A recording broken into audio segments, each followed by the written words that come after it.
etika pada saat bersin atau batuk. Yang pertama dapat menggunakan dengan tisu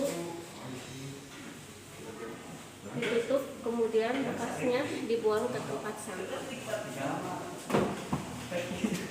Yang kedua, bila tidak ada tisu, kita bisa menggunakan pakaian bagian dalam. Setelah itu, kita mencuci tangan.